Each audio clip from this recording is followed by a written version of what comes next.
Welcome to our program Where God Weeps, a program where we talk about the situation of the suffering and persecuted church around the world.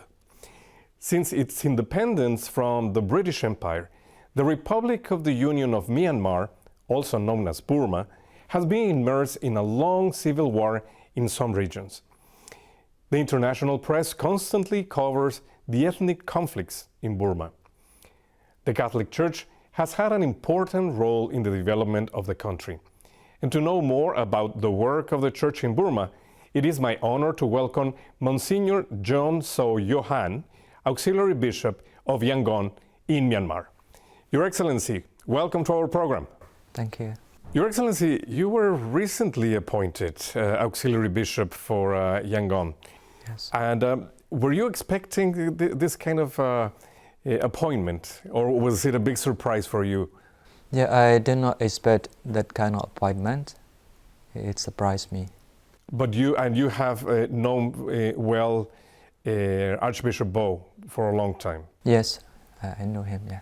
Well, we prepare a video, what we call the country profile for Myanmar, that we're going to share with our audience. So here is a country profile for Myanmar.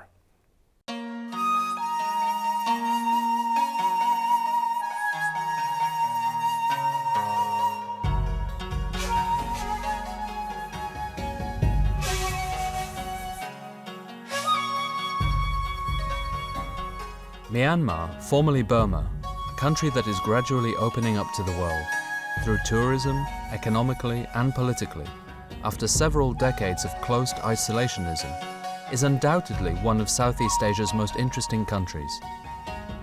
It is the second largest country of the region, located between China, India, Laos, Thailand and Bangladesh, on the shores of the Andaman Sea and the Bay of Bengal. The plain of the mighty Irrawaddy River and its vast delta are surrounded by an arcing mountain range. It is a mainly agricultural country, but also rich in oil and gas deposits, and famous for its rubies, sapphire and jade. The history of the beginnings of the First Burmese Empire date back to the 9th century. Burma's geographical location, away from trade routes, compounded Burma's isolation from the rest of the world, except when engaged in a conflict with one of its neighbors.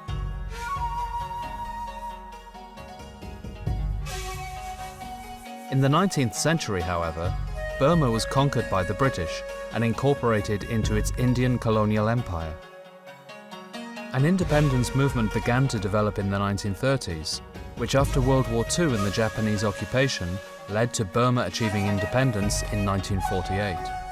A major role was played by a young general with an acute political sense, Aung San, who was however mysteriously murdered on the eve of independence in the government building. A political vacuum and the growing strength of the military led to a coup in 1962 that ended with a seizure of power by General Ne Win. That event hailed the beginning of military rule that lasted for over 50 years and ranks Burma as a country that has endured the longest stretch of government by a military junta of any in the world. The takeover of state institutions, the brutality meted out towards its own people, especially against minorities, and fatal economic mismanagement has led Burma to the brink of the abyss, where today 3/4 of the population live below the poverty line. In 1987, the UN added the country to its least developed countries list, where it remains to this day. Social impoverishment and soaring food prices led to an outbreak of protests in 1988 that were violently suppressed by the army. About 2,000 people were shot, including many students. Aung San Suu Kyi, daughter of Aung San, who returned to the country and stood at the head of the opposition, was placed under house arrest, where she was detained for 15 years.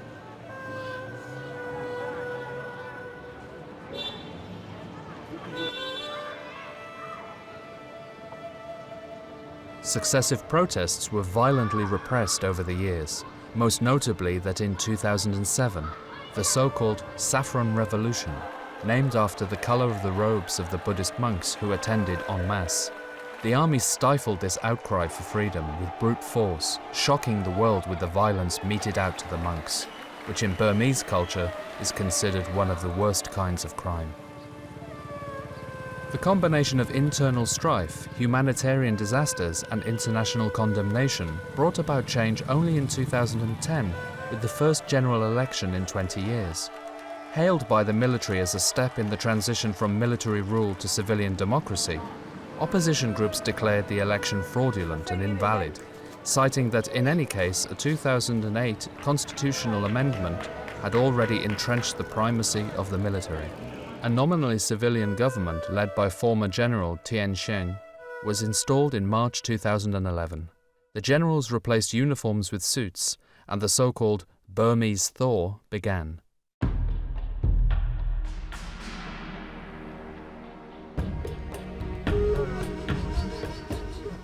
Among the over 50 million inhabitants of the Republic of the Union of Myanmar, ethnic Burmese account for 68% of the population, with the remainder divided among 8 major national ethnic races, which comprise 135 distinct ethnic groups. Since independence, however, the central government has tried to merge the non-Burmese lands, abandoning Aung San's policy of unity and diversity in favor of Burmanizing ethnic minorities, which has inevitably led to outbreaks of ethnic conflicts.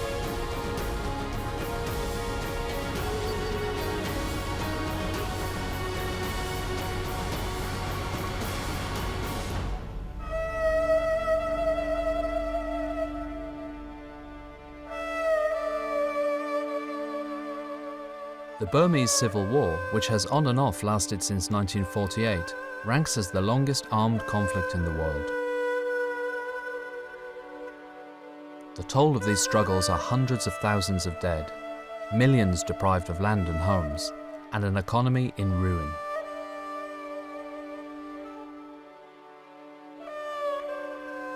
In 2011, the conflict flared anew, with the Kachin group demanding the establishment of a federation of states for Burma's ethnic minorities. As a result, thousands have been forced to flee their homes, and it is estimated that refugee camps today house more than 70,000 people, with some there for more than 4 years.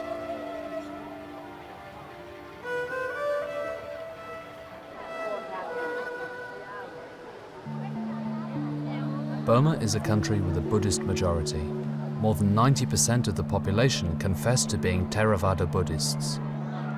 Golden Buddhist temple domes glitter in the sun throughout most of the country, whilst the sight of monks and nuns traversing towns and villages in the morning light with their begging bowls is one of Burma's most emblematic images. The vast majority of monks are tolerant of other religions, though the growing influence of nationalist movements stands behind the ethnic cleansing of the Muslim minority, condemning them to the position of stateless persons, or forcing them into refugee camps, or to flee in overcrowded boats.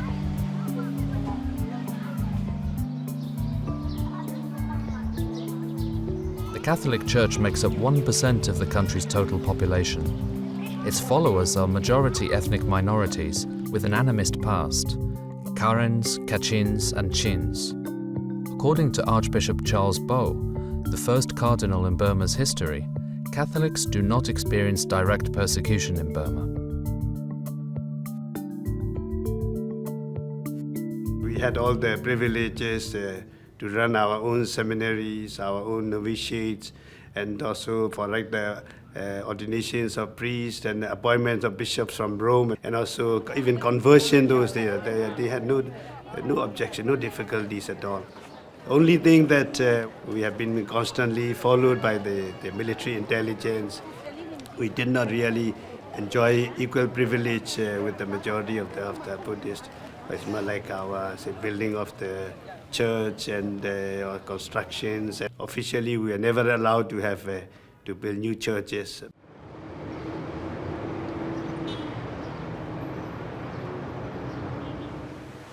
As Myanmar opens up to the world, some observers believe one step forward equates to taking 2 steps back.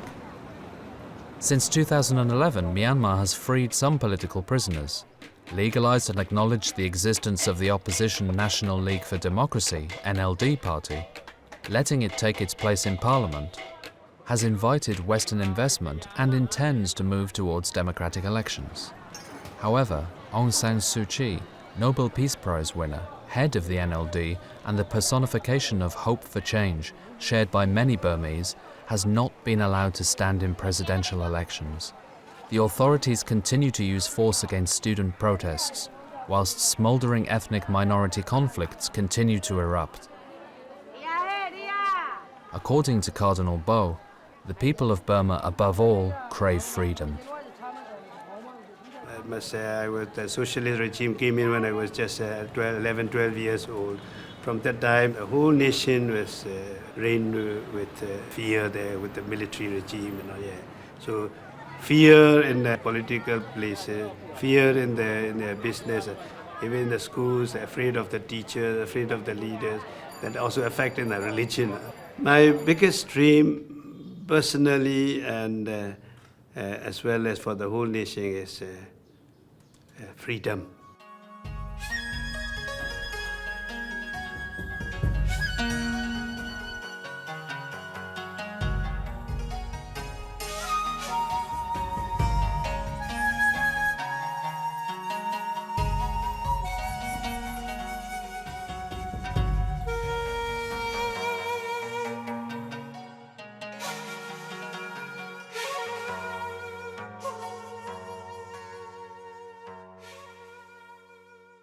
Today we are talking with Bishop Saw Yaw Han.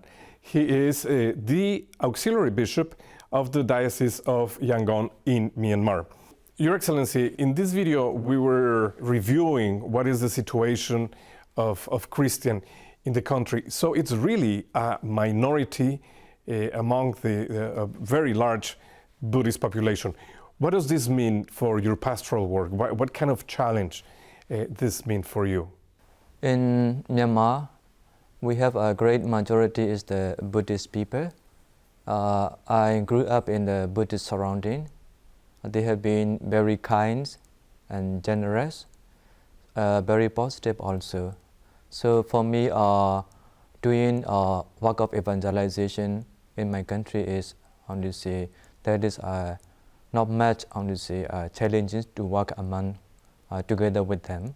Yes. Now, we heard in the video report that 3/4 of the population live in very limited conditions, below the poverty level. What does this mean for the country and particularly for the work of the church? So for the country, we need to assist for our children, especially for their education. So also for the youth to find a job opportunity. So these are the things. So since they are poor, only in primary level they will be able to attend the school. Then they will leave the school and they will be working very hard with a low salary. And their generation also will have no guarantee. So if we can only raise them in their educational level, then they will have an opportunity to get a higher income, and then in time they will be able to reach their future generation. So education is one of the things that we need to emphasize. And is the church involved in this? Yes, yeah. You have schools? Physically, in every parishes in my diocese, in our diocese, we have the boarding houses. Because the children from the villages, after finishing their primary school, they don't have any middle school or high school. So they come to the parishes where they can attend the government middle school and high school. But they do not have the place for the lodging. So in such situation, church trying to arrange that children can have lodging, and then for their food also. Some of the children, even though their parents come and are sent to stay with us to go to school, but they cannot provide fully. So it's a responsibility of the pastor and the nuns to care for the children's sustenance. So this is a very good opportunity to not only provide for shelter and food for these students, but also to contribute to their own formation. Yes, yeah. This is an advantage. Yes, that's the advantage. When we receive also, we receive not only Christian or Catholics, we receive everyone who needs to acquire their education. For example, for this academic year 2018-2019, in St. Michael Church, we have 125 boarding schools.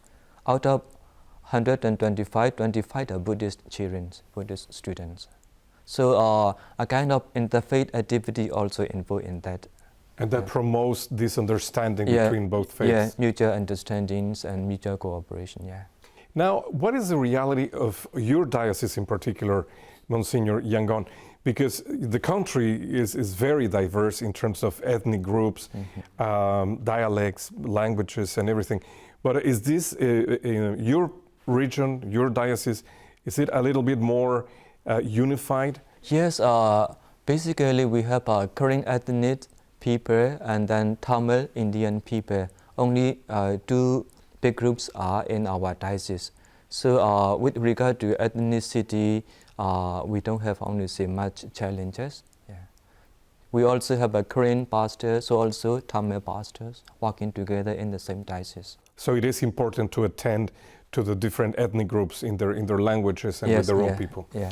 Now, also in the video, we were listening to Cardinal Bo emphasizing that there is religious freedom in the country, in the sense that you can worship, you can do your pastoral work, and the only thing that he mentioned is the limitation to build new churches. Is this still happening, or this situation is changing? Changing to the positive way, more positive way. So now you are able to build new facilities for the church. Right now in our diocese we do the renovations for the old parishes and churches, and then we are able to do that. Yeah. In 2017, the Holy Father visited your country, and he gave, if you allow me to quote him, he gave some very particular messages. He talks specifically about reconciliation, forgiveness and peace, dignity of every man and woman, and mutual understanding and respect. What was the impact of his message, of his visit to the country and for the Catholic people of Myanmar? For the Catholic people, especially since we are very minority, by the visits of Holy Father Pope Francis, we are known compared to the past that Catholic Church is different from the other Christian denomination. So also so that's what for the people of Myanmar it was important to differentiate. Yeah, different. They come to realize about that. So also by Pope Francis visit, Catholic from throughout the country flock together for the public mass. So there also there we can see there are only different tribes or ethnic people coming together with their beautiful colors and dresses. So it's a kind of showing the image of the unity, that different people can stay together. Not only Catholic, but the other people of different faiths also can stay together. That's a very good message, and that a kind of impact that we receive from Pope visit. Now he was emphasizing reconciliation. Why, Monsignor? Why there is a need to work towards reconciliation?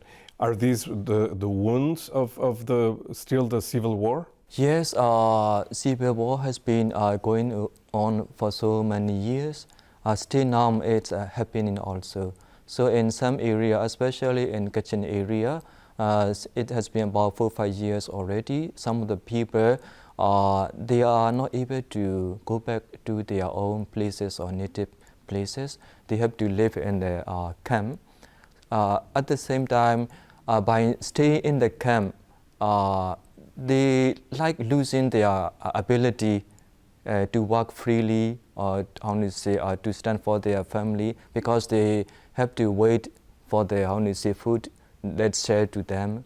So also for the children, so just very narrow places, so they don't have enough place to play, and then to go to school also very difficult. In the long run, so the future of those people are I may say or no hope, something like that. When the children are not educated, at the same time, when youth, when they do not have any activities or work, then they are also temptation by the drug and this and that. By using drug also, it how to say threatens the unity of the families and their health of the youth also. So in the future, if the civil war go on like that, so it is very how to say dangerous not only for particular tribal people, but also it can be for the whole country also slowly. Yeah. Now, what was the origin of this conflict, Monsignor, and particularly in the Kachin area?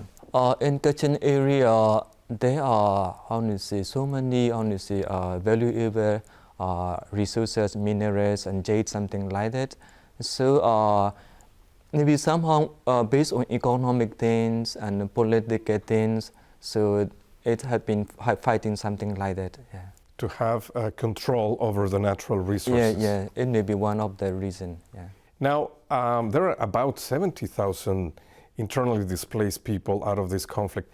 Is the church involved in the work with these internal refugees? Yes, yeah. What kind of work is the church doing? You know, I visited some of the refugee camps.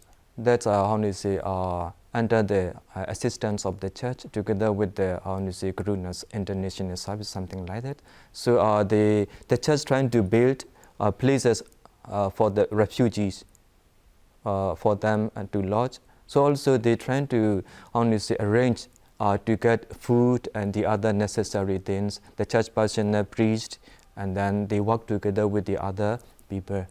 So whenever something happens, so because in that area, majority of them are Christian. Baptists are majority, Catholics are minority over there. But whenever something happens, they look up to the Christian leaders. So they try to sometimes, I want to say, go between the governments and ethnic armed groups, something like that. So they have to help the innocent people. So churches involved in giving assistance in times of their urgent needs, and at the same time, in the long term, like 4 years, 5 years, they also care for the children and the aging people also. Talking about children, Monsignor, these kind of conflicts generate this terrible, tragic trend of child soldiers. Is that still happening in the region? Children fighting?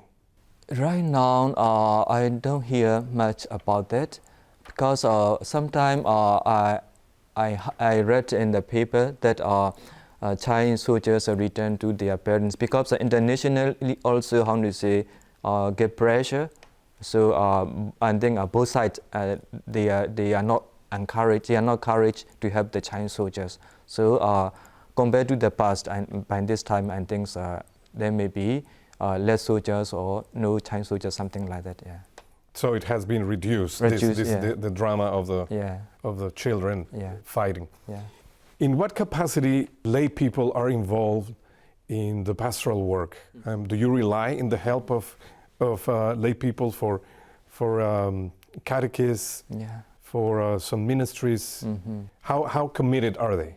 We have a catechists training school in our archdiocese. They work very closely with the pastor in the parishes. They themselves also have their family. They know the natures and difficulty of the other families also. And then they get the first-hand information, and they come together with the pastor and they discuss, and then they work together. So every year also they have their renewal program and annual retreat. So this is a catechist training. So also with regard to other lay people, we have like Focolare, Foundation, something like that. And they are also trying to give courses and leaderships and sustainability, something like that, according to their capacity. So also we have Marino lay women also. They are also working. When they work not only for the Catholic. So if they work in a village, they include every people from different faith, whether they are Buddhist or Baptist or Catholic, and they come together. Recently, before I came here, so we had a kind of gathering from 3-4 villages. They came together They try to share their life experiences and they give me the information. So this is the way that lay people are participating in the church. And now, after it's a relatively short time that you've been the auxiliary bishop, but what would you say are your main challenges, or of you and of Cardinal Bo, to attend to this area of Myanmar? Yes, here I may say there are two responsibilities. One is particularly for the Catholic Church, the other is for the whole nation. So particularly we give priority to accompany and to assist their pastor who are working in the parishes together with their sisters and catechists and lay people, especially for their morality, for their education, for their health care, something like that in that area, as much as we can. Not very much we cannot do, but in our own area we try to do whatever we can give assistance to the people.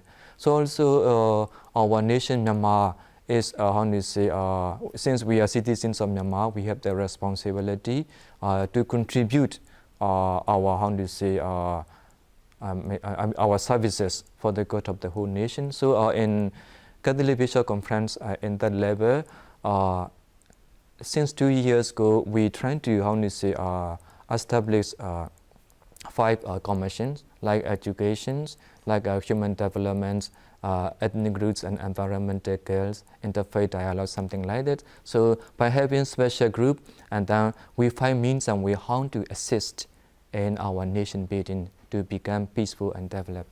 Well, thank you very much, Monsignor, for being with us today. Thank you so much. Appreciate it. Yeah. And thank you, ladies and gentlemen, for being with us in another program of Where God Weeps.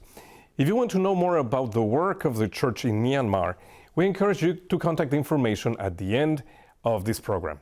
Thank you, and God bless.